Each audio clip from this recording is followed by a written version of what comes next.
ರಥಸಪ್ತಮಿ ಅಂಗವಾಗಿ ಮಡಿಕೇರಿಯ ರಾಜಸೀಟ್ನಲ್ಲಿ 108 ಸೂರ್ಯ ನಮಸ್ಕಾರ ಕಾರ್ಯಕ್ರಮ ನಡೆಯಿತು. ಎಲ್ಲರಿಗೂ ಹುಟ್ಟಿದ ದಿನ ಇರುವಂತೆಯೇ ಸೂರ್ಯನಿಗೂ ಹುಟ್ಟಿದ ದಿನ ಇದೆ. ಭಾರತದಲ್ಲಿ ರವಿಮಾಮನ ಹುಟ್ಟುಹಬ್ಬವನ್ನು ರಥಸಪ್ತಮಿ ಅಂತ ಕರೆಯಲಾಗುತ್ತೆ.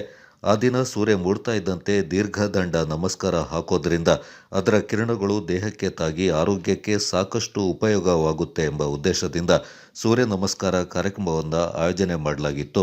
ಯೋಗ ಗುರು ಮಹೇಶ್ ಕುಮಾರ್ ಅವರ ನೇತೃತ್ವದಲ್ಲಿ ಸೂರ್ಯ ನಮಸ್ಕಾರ ನಡೆಯಿತು. ಮಡಿಕೇರಿಯ ಯೋಗ ಭಾರತಿ ಹಾಗೂ ಯೋಗ ಸಂಧ್ಯಾ, ವಿದ್ಯಾಭವನ, ಓಂಕಾರೇಶ್ವರ ಪ್ರಣವ ಯೋಗ ಕೇಂದ್ರ, ಪತಂಜಲಿ ಯೋಗ ಶಿಕ್ಷಣ ಸಮಿತಿ, ಮಾರ್ನಿಂಗ್ ಸ್ಟಾರ್ನ ಯೋಗ ಪಟುಗಳು 108 ಸೂರ್ಯ ನಮಸ್ಕಾರ ಮಾಡೋ ಮೂಲಕ ಗಮನ ಸೆಳೆದರು. 2 3 4 5 6 7 8 9 10. Hold it, open, 8, close, 2 3 4 5 6. ಎಲ್ಲೊಮ್ಮೆ ಕಣ್ಣುಗಳನ್ನು ಮೃದುವಾಗಿ ಮುಚ್ಚಿಕೊಳ್ಳಿ. ಪೂರ್ವ ದಿಕ್ಕಿನಲ್ಲಿ ಉದಯಿಸಲು ತಯಾರಾಗಿರುವ ಭಾಸ್ಕರನ ನೆನೆಸ್ಕೊಳ್ಳಿ. ಜಗತ್ತಿಗೆ ಬೆಳಕನ್ನ, ಶಕ್ತಿಯನ್ನ, ಶಾಖವನ್ನ, ಚೈತನ್ಯ, ಉತ್ಸಾಹ, ಉಲ್ಲಾಸವನ್ನ ಕರುಣಿಸುವಂತಹ ಸೂರ್ಯದೇವನ ಉತ್ಸವದಂದು ಸೂರ್ಯದೇವನಿಗೆ ಪ್ರಣಾಮಗಳನ್ನು ಸಲ್ಲಿಸುತ್ತಾ ಆಯುಷ್ ಪ್ರಜ್ಞಾ ಬಲಂ ವೀರ್ಯಂ ತೇಜಸ್ತೆ ಶಾಂ ಚ ಜಾಯತೆ. ಓಂ ನಮೋ ಭಗವತೆ ಸೂರ್ಯನಾರಾಯಣ.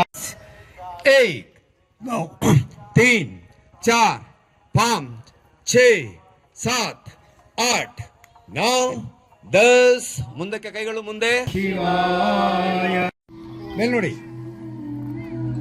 ಓಂ ನಮಃ ಶಿವಾಯ ಹೇಳ್ತಾ ಹೋಗಿ. ನಮಃ ಶಿವಾಯ 3.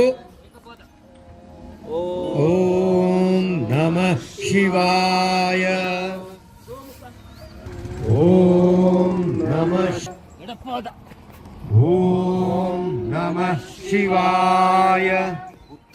2 3 4 5. ಉಸಿರೆಳಿತ, ಉಸಿರನ್ನು ಬಿಡುತ್ತಾ, ಉಸಿರೆಳಿತ, ಎಡಗಾಲು ಉಸಿರು ಬಿಡುತ್ತಾ, ಷಡಂಗ ಕುಂಭಕ.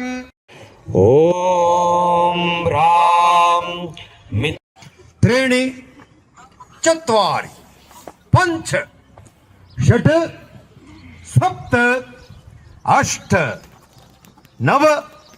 स्थिति रोम आदित्य